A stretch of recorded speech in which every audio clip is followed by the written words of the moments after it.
আসলেই বাবা আর মেয়ের সম্পর্কটা একটু অন্যরকমই হয়। বাবা মেয়ের সম্পর্কটা অনেক মধুর হয়। আর ছোটবেলার স্মৃতি আর কি আর বলবো। আর প্রতিটি মেয়েই তার বাবার কাছে রাজকন্যা হয়ে থাকে বাবার বাড়িতে। এটা একদম চিরসত্য, আরো বলার অপেক্ষা রাখে না। তেমনি আমার রাজ্যের রাজকন্যারও বাবার আদরের দুলালি। আসসালামু আলাইকুম everyone, welcome back to my channel. কেমন আছেন সবাই? আলহামদুলিল্লাহ আমরা ভালো আছি। আবারও ফিরে এলাম নতুন একটি ভিডিও নিয়ে। আশা রাখছি পুরো ভিডিওটি দেখবেন, স্কিপ করবেন না এতটুকু। তো যেটা বলছিলাম, আমার রাজ্যের রাজকন্যার কি হলো, তার তো জন্মদিন গেল। তো আমি বলেইছিলাম কিছুই করব না, আর সত্যিই কিছু করিনি মেয়ের জন্য, শুধুমাত্র কেকটাই বানিয়ে দিয়েছিলাম আর ড্রেস বানিয়েছিলাম। তো কাউকে বলিও নি, আবার কিছু করিও নি বাসায়। তবুও বাসায় এসেছিল আমার একমাত্র বোন, আমার ছোট বোন, সে এসেছিল। কারণ ওর বাচ্চাগুলো ছোট আর ওরাও বেশ আনন্দ করতে ভালোবাসে। তো আমি যদিও কিছু করিনি, তবুও ওরা এসেছিল, আমার মেয়ের সাথে কেক কেটেছে।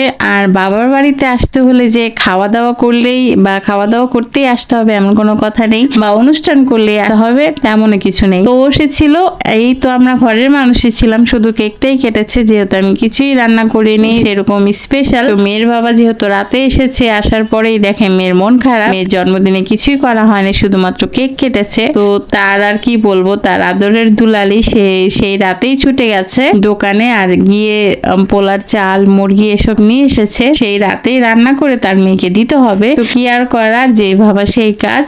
এখন বাবা মেয়ের রাগ ভাঙাচ্ছে আর আমি এদিকে রান্না করছি। এত রাত্র করে এইসব আমাকে রান্না করতে হলো, কি আর করব। আসলে করা উচিত ছিল, কিন্তু মনটা ভীষণই খারাপ। বললামই তো মেয়েটা অসুস্থ, ওকে নিয়ে ডাক্তার দেখাতে যাব ওর জন্মদিনের পরের দিনই। আর তাই আর রান্নার দিকে মনটা যাচ্ছিল না, কেন জানি ভালোই লাগছিল না কোনো কিছু, তাই আর করিনি। তবে সেটা আমাকে করতে হলো মধ্যরাতে। তো এই তো আমার রান্না প্রায় হয়ে এসছে, দেখতেই পেলেন মুরগি রান্না করলাম আর পোলাও রান্না করলাম। এটা আমার মেয়ের ভীষণ ফেভারিট একটি খাবার, তো সেটাই করে দিলাম। সবাই দোয়া রাখবেন আমার মেয়েটার জন্য, যেন খুব তাড়াতাড়ি সুস্থ হয়ে যায়। আজকে এখানে বিদায় নিচ্ছি। ভিডিওটি কেমন লাগলো জানাতে ভুলবেন না। আসসালামু আলাইকুম, আল্লাহ হাফেজ।